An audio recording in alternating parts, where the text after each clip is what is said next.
Hello hi అందరికీ నమస్కారం. My name is Ram. Welcome to my report YouTube channel.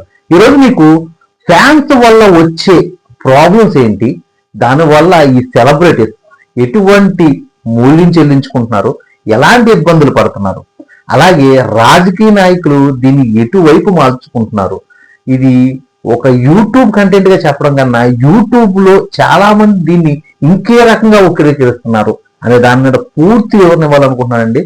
ఇంకెందుకు కావాల్సిన వీడియోలోకి వెళ్ళిపోదామా? అయితే ఈ ఫ్యాన్స్ గురించి చెప్పాలి అంటే ఈ ఫ్యాన్స్ అత్యుత్సాహం కాదండి, నరాల్లోనూ బ్లడ్లోనూ ఒక 10 మంది కలిపి ఎక్కించేసిన వైరస్.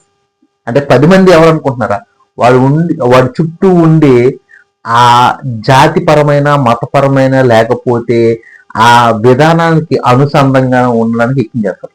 దీనికి ఉదాహరణ అవసరం లేదండి.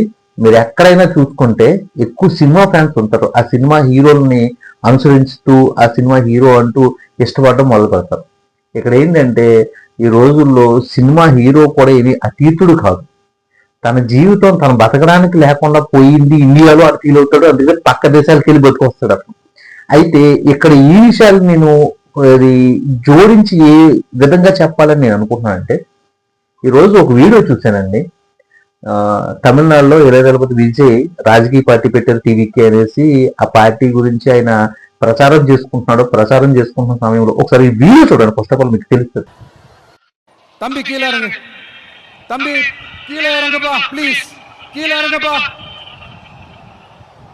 అలా ప్రచారం చేసుకుంటున్న విజయ్ గారికి ఎదురైన సంఘటన ఇది గతంలో ప్రజారాజ్యం పార్టీలో కూడా ఎదురైతే నాగబాబు గారు చిరంజీవి గారు కూడా సీరియస్ అయ్యారు.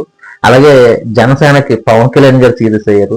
ఇలా చెప్పుకుంటూ పోతే జూనియర్ ఎన్టీఆర్ గారు తెలుగుదేశంలో కూడా ఇటువంటి సిచ్యువేషన్స్ ఎదుర్కొన్నారు. అయితే ఇక్కడ వీళ్ళు ఏదో జనానికి మంచి చేయాలని వస్తే ఇక్కడ జనంలో పర్టికులర్ గా ఇండియాలో ఉన్న ఒక 20% ఇటువంటి డెకాయిట్లు ఉన్నారు. ఇటువంటి డెకాయిట్లు ఈ జనంలో కలిసిపోయి వాళ్ళ బతుకు తెరువుని ఇలా మార్చేసుకుంటున్నారు.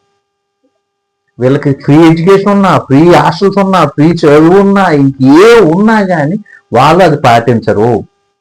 ఫ్రీ ట్రైన్ కావాలి, అలా గాల్లో తిరగాలి. ఇదిగో ఇలా వీళ్ళు అవసరం తీర్చుకోవడానికి అవసరమైతే సినిమా హీరోలను కూడా బెదిరిస్తారు. అందుకే చాలా మంది సినిమా సెలబ్రిటీస్, సినిమా హీరోస్ వీళ్ళు జనంలో రావడానికి ఇష్టపడరు. మీరు ఎప్పుడైనా గమనించలేదు ఇటువంటి డెకాయిట్లు ఉండడం వల్లే.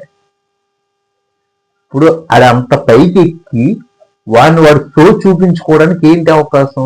ఒక ఆలోచి కొడితే ఒక 20 లక్షలు ఇస్తాడు చాలు, లైఫ్ సెటిల్డ్. ఇది వాళ్ళ యొక్క తీరు, ఆలోచన, వాళ్ళ యొక్క డెకాయిట్ మైండ్ సైకాలజీ శాడిజం. ఇలాగే 19 మంది చచ్చిపోవడానికి కారణమయ్యారండి ఈ జనం. ఇక్కడ ఇళయదళపతి విజయ్ గారు 3 months బ్యాక్ కోయంబత్తూరులో ఒక లొకేషన్కి వెళ్తే అక్కడ ఈ తొక్కిస్లాట్లో డ్రింక్ చేసి వస్తారు. ఓ 4-3 కలిపి ఎవరినో ఒకరిని ఎంచుకుని కొడతారు. అక్కడ ఆ జనంలో రక్కసలాట జరుగుతుంది. అక్కడ ఏం జరుగుతుందని పాపం ఇక్కడ విజయ్ గారికి తెలియకపోవచ్చు, అక్కడ ఉన్న పోలీసులకు తెలియకపోవచ్చు, ఎవరికి తెలియకపోవచ్చు.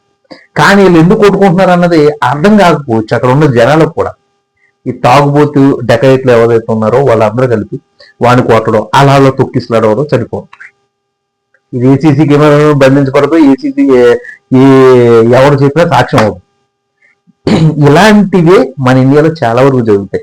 నేను గతంలో చాలా వీడియోలో కూడా ఇది ప్రస్తావించాను. పుష్ప సినిమా లాస్ట్ పుష్ప 2కి ఆ జనం తొక్కిస్లాట్లో తొక్కుకుంటా వెళ్ళిపోయి థియేటర్లో సినిమా చూడడానికి వెళ్ళిపోతున్న మధ్యదారిలో కూడా ఒక తల్లి ఒక బిడ్డ చనిపోతుంటే కనీసం చనిపోయిన శవాన్ని చూసి కూడా వాళ్ళు రియాక్ట్ అవ్వకుండా థియేటర్కి వెళ్ళి సినిమా చూశారు అంటే వీళ్ళు ఎంత రాక్షసులు, ఎంత క్రూరులు, ఎంత దారుణమైన మైండ్ సెట్ కలవారు. వీళ్ళ గురించి ఎవరూ ఆలోచించవసరం లేదు, వీళ్ళ గురించి ఎవరో పట్టించుకోవాల్సిన అవసరం లేదు. ఇటువంటి జనం ఉన్నారు కాబట్టి మన ఇండియన్సే నమ్మరు చాలా వరకు. మీరు ఎప్పుడైనా చూడండి, అర్బన్ క్వాలిటీ అని లేకపోతే గ్రేటర్ కమ్యూనిటీ అని లేకపోతే ఇటువంటి పెద్ద పెద్ద కాలనీస్ ఏర్పడతాయి. ఆ కాలనీ గేట్లు పెట్టుకుని బయట రానివ్వరు. ఎందుకంటే ఓ మిడిల్ క్లాస్ వాడికి హై క్లాస్ వాడికి తేడా అక్కడే చూపించేస్తారు. ఎందుకంటే ఎడ్యుకేషన్ లో తేడా ఉంది కాబట్టి అది చూపించేస్తారు. ఈ డెకాయిట్ నా కొడుకు లోపలికి వస్తే వీడు ఏదో ఒకటి చేస్తాడని. అందుకనే గొప్పడు ఎక్కువ, పేదవాడు ఎక్కువ, ఈ మాటలు చెత్త మాటలు మాట్లాడతారు కదా, ఇవి నేను ఎప్పుడు వ్యతిరేకిస్తాను. ఎందుకు వ్యతిరేకిస్తానంటే ఇదిగో ఇలాంటి డెకాయిట్లు ఉండటం వల్ల. మీరు గమనిస్తే చాలా మంది ఇటువంటి వ్యవస్థాపకులు ఉన్నారు కాబట్టి రాజకీయ నాయకులు వీళ్ళతో ఎలా ఉండాలో అలా ఉంటారు. గతంలో కేటీఆర్ గారు ఒక పార్టీ మీటింగ్ లో అభిమానాల్లో అవన్నీ పట్టించుకోకుండా ఒక జనాల్లో మధ్య రావాలి. ఎందుకంటే రాజకీయ నాయకుడు, ఏ సినిమా హీరో కాదు కాబట్టి ఆయన ఖచ్చితంగా జనాల్లో వచ్చేది. అతన్ని తొక్కేసి ఉంగరం నాకెళ్ళిపోతారు. మీకు తెలుసో లేదో ఈ వీడియోలో చాలా విషయాలు చెప్పాలి అనుకుంటుంది, ఎక్కువ లెంత్ అయిపోతుంది కాబట్టి చెప్పకూడదు. అయితే ఆ కేటీఆర్ గారు తిట్టుకోలేడు, ఎందుకంటే కెమెరా ముందు ఆయన ఫేస్ కనిపిస్తూ ఉంటుంది. తిట్టుకుంటే దాన్ని ఇంకొక రకంగా చూపిస్తుంది మీడియా. అంత భయంకరమైన డెకాయిట్లు ఉన్న దేశం అండి మనది. అందుకనే మన దేశం మీద చాలా మందికి ఒక ఒపీనియన్ లేదు. ఈరోజు ట్రెడిషనల్ మారిపోతుందని మనం గోడ పెడుతున్నాం. లేడీస్ వాళ్ళ ట్రెండ్ మార్చేసుకుని పెళ్ళిళ్ళు పేరెంటాలు వదిలేసి వాళ్ళు విచ్చలవిడిగా తిరుగుతున్నారు చాలా మంది అని మనం ఫీల్ అవుతున్నాం. దేనికి అనుకుంటున్నారు? ఈ డెకాయిట్ నుంచి పుట్టిన వాళ్ళు వీళ్ళందరూ వాళ్ళ యొక్క విధి విధానాలు మన కొంపల్లోకి రాకూడదని చెప్పి మనం ఎంతో ఆపుకోవడానికి ట్రై చేస్తుంటే ఈ డెకాయిట్లు ఏదో రకంగా వచ్చేస్తూ ఉంటారు.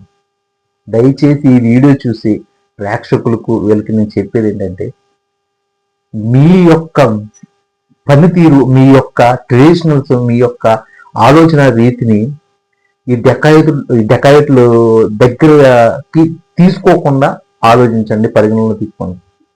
ఒక సినిమా హీరో వస్తుంటే పరిగెడుతున్నాడు అంటే వాడు 100% డెకాయిటే. ఎందుకంటే మీకు అక్కడ సిచ్యువేషన్ అర్థమవుతుంది. ఓకే, అక్కడ 100 మంది గుమ్ము కూడవలసిన అవసరం లేదు. అతను మీరు ఫ్రీగా ఉన్నప్పుడు వెళ్ళి అడిగితే ఫోటో ఇస్తాడు. కానీ మీదడిపోతే ఫోటో ఇస్తాడు అంటే అది ఖచ్చితంగా డెకాయిట్ యొక్క ఆలోచన. అది ఏంటంటే వాడు ఫిల్ చేసి వాడి దగ్గర నుంచి ఏదో వాక్కోవాలని చూస్తున్నాడు. ఇలా ఎప్పుడైతే మీరు అనుకుంటున్నారో అలా అనుకుంటున్నప్పుడే మిమ్మల్ని రాజకీయ నాయకుడు ఎలా యూటిలైజ్ చేసుకోవాలో చూస్తాడు. వీడి బతుకు ఇదే, వీడు ఎప్పటికీ అమ్మాని కాలేడు, వీడు ఎప్పటికీ ఒక సెలబ్రిటీ కాలేడు, వీడు ఎప్పటికీ ఒక పొజిషన్ రాలేడు, వీడి ఫ్యూచర్స్ అన్ని కూడా మన చేతుల్లో పెట్టుకోవచ్చు అనుకుని ఇలాంటి 100 మందికి ఓ రాజకీయ నాయకుడు ఏర్పడతాడు. అదే లోపల జాతీయ నాయకుడు కాస్త ఎమ్మెల్యే మంచి పొజిషన్కి వెళ్ళిపోయి వీళ్ళని వాడుకుంటూ ఉంటారు. ఇప్పుడు మీకు వీడియో ఫండమెంటల్స్ అర్థమైంది కదా. పర్టికులర్గా ఇలా ఎందుకు చెప్తున్నానంటే, ఈ వ్యవస్థ బ్రిటిష్ ముందు కాలంలో లేదు, తర్వాత కాలంలో లేదు.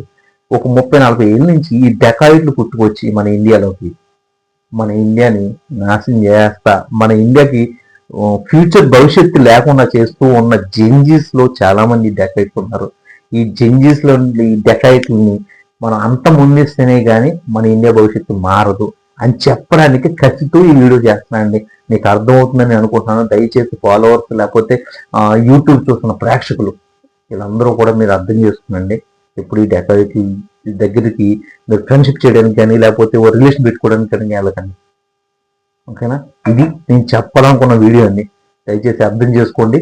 అలాగే మీరు ఒక వ్యక్తిత్వం కలిగి ఉండి మీరు ఒక హోమాడిగా ముందుకు వెళ్తే మాత్రం ఖచ్చితంగా విజయం సొంతం అవుతుంది. ఇదిగో నిన్న కేబీహెచ్లో నిధి అగర్వాల్కి జరిగిన ఒక ఆడదాని యొక్క నాకైతే గుర్తింపు వచ్చినాయి. ఒక ఆడదాన్ని వాళ్ళు హింస పెట్టి విధానం చూస్తుంటే అది ఎంత దారుణం కోరత్వం అని చెప్పడానికి నన్ను తట్టుకోలేకపోతున్నాను. ఇలాంటివన్నీ కూడా ఆగాలి అంటే ఈ డెకాయిట్లు ఆ దేశంలో ఉండకూడదు. వీళ్ళు తీసుకెళ్ళి ఏ దీవులో పడేస్తే వాళ్ళ యొక్క రాక్షసత్వం బయటపడుతుంది. వాళ్ళు డెకాయిట్లు అప్పుడు వాళ్ళకి తెలుస్తుంది. అర్థమైందండి? డెకాయిట్స్ అంటే ఒక దొంగలనాలా, లేకపోతే ఒక మృగాలనాలా, లేకపోతే వైల్డ్ హ్యూమన్ బీయింగ్ ఉన్న మ్యాన్స్ అనాలా, ఇటువంటి వ్యక్తుల్ని మన ఇండియాలో లేకుండా నాశనం చేశాను. ఇదండి ఈ వీడియో యొక్క ముఖ్య సారాంశం. మీకు ఈ వీడియో కనుక నచ్చినట్లయితే ప్లీజ్ లైక్ చేయండి, షేర్ చేయండి, సబ్స్క్రైబ్ చేయండి. మీరు ఇచ్చే ఒక్క సబ్స్క్రైబ్ నాలో ఒక కొత్త ఉత్సాహం రేకెత్తిస్తుంది. ఇలాంటి మంచి వీడియోలు చేయడానికి ఉపయోగపడుతుంది. నేను మీకు ముందుకు వచ్చి నేను కొత్త కంటెంట్ని ఇవ్వడానికి నాకు ఇన్స్పిరేషన్గా అనిపిస్తుంది. దయచేసి లైక్ చేస్తారని కోరుకుంటూ జై హింద్ రావు.